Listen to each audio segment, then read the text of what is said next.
So Iga, welcome back to the Australian Open. Thank you. How has your United Cup run to the finals with Team Poland help you prepare for this tournament in Melbourne?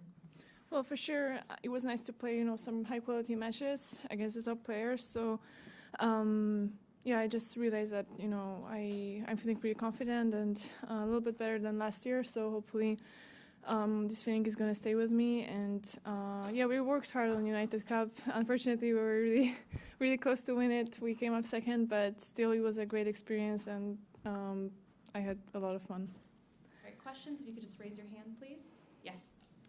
Iga, Russell Fuller from the BBC. You've obviously started the season fantastically well. What was different in preparation this year? How did you approach pre-season to get yourself in this frame of mind?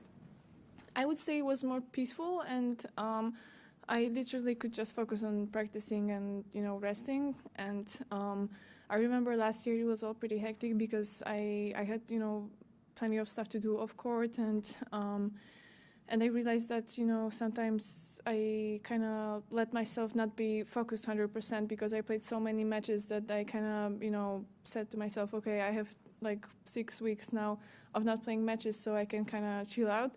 But that wasn't the perfect approach. This year I've done it differently. I was really, committed, and I didn't feel so, tired, or I didn't feel like I was burdened with this off-court stuff, so I could really just focus, and I like every day was really, 100% quality, so that's why I feel like it was a little bit better.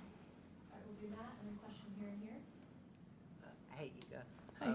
You finished the last 2 years as #1, and yet you seem to have made some technical changes in your game.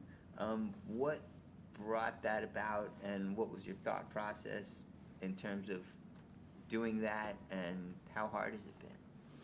You mean my serve? Yeah, sure.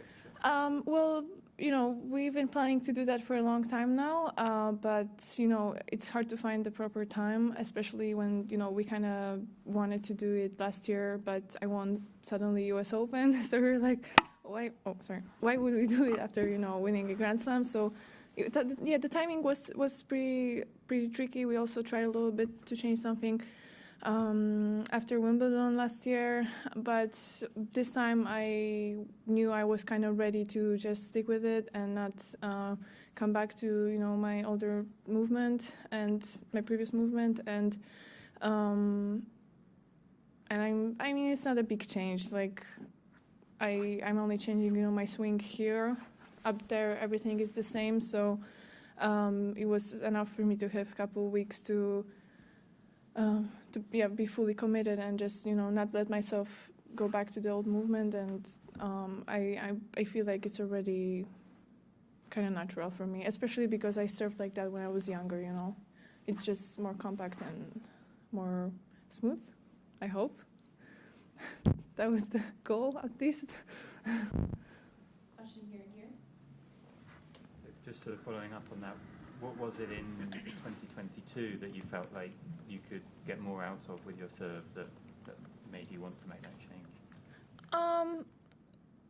Well, I think anybody who would really analyze my serve could see that the movement sometimes it wasn't smooth enough. So sometimes when I got more tight, it got like a little bit worse. And hopefully we can avoid that with my new serve. Hi again, David Law from the Tennis Podcast. Just on the subject of working on your own game each year, I know a couple of your losses last year at Grand Slams, one to Elena Rybakina here, another one to Jelena Ostapenko at the US Open, both really, really big hitters. Have you consciously tried to work on anything to combat that type of player during the off-season? Not really. Honestly, I played really tight match against Elena in Rome, but I got injured. So,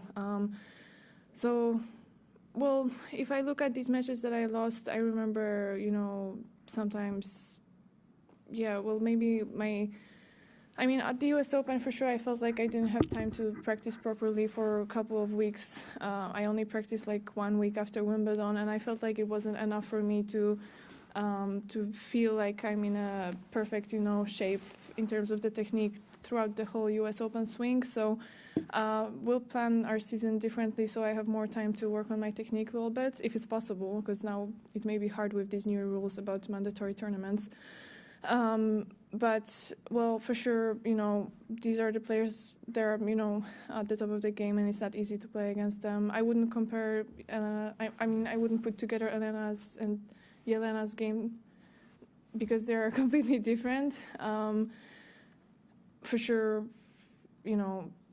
there's a lot of stuff I can work on, but I feel like I'm going to the right direction, and also, these matches, like on US Open, I was feeling pretty stressed overall, so it's hard for me to kind of judge my tennis objectively, because it wasn't an easy tournament, and tournaments before that as well.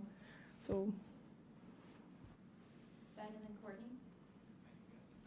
Just curious, as you sort of look out at this big season ahead of you, do you have a sense of what would make you think this was a good season?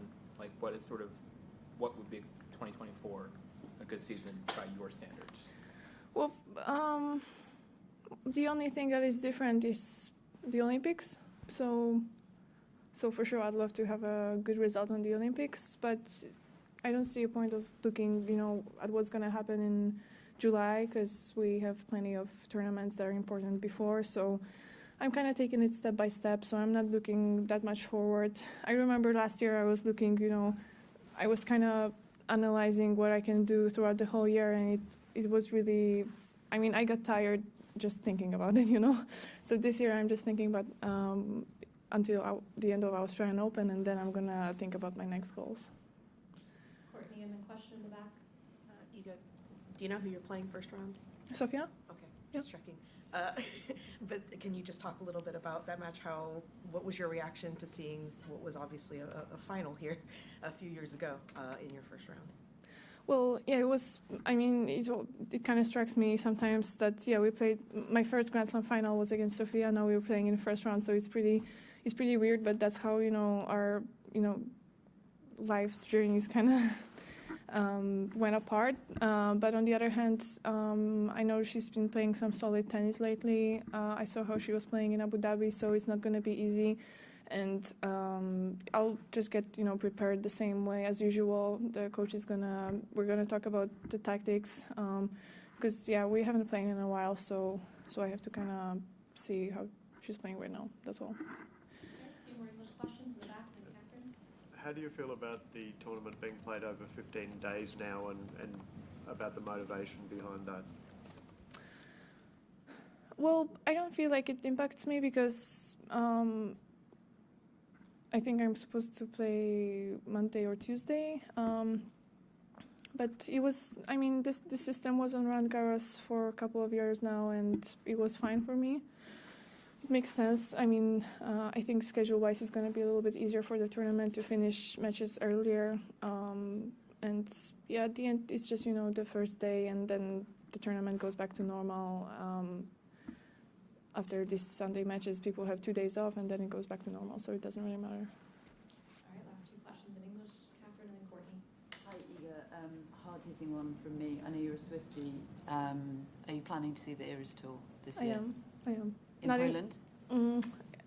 It will be tough. Not to get the tickets, obviously, but to be there and not have a feeling that everybody's watching. So, obviously, they're going to be watching Taylor, not me, but you know how it can be in Poland for me. So I'll probably go to somewhere else. In disguise? Not really, but if Jules gets me tickets, because I haven't bought anything and probably it's all sold out, so he has a tough task. Strings. Yeah, exactly. Last English question, Courtney. Pressure there. Iga, just on the Lego thing, now that it's been announced, but can you, obviously it's clear that you like them and things like that, but is there, I guess, more to it than just like I like Legos and Legos likes me, in terms of the idea behind the collaboration, the sponsorship? Well, it's just perfect, it's not easy to get a collaboration like that where, it's so natural, and you guys have been asking me on every tournament if I'm building any Legos now, so it was an obvious sign that this would work, and I'm really happy that they were willing to do that. I hope, together we can kind of, I don't know, make Legos even more fun if it's possible. So yeah, I'm just really happy. For me, it's like the perfect partnership, and yeah. Well, I started on United Cup. I have this thing that walks on the moon. I don't know how to say it in English. Yeah, this kind of robot, space robot. So yeah, it's pretty small. I think a couple of days and I'll be done with it.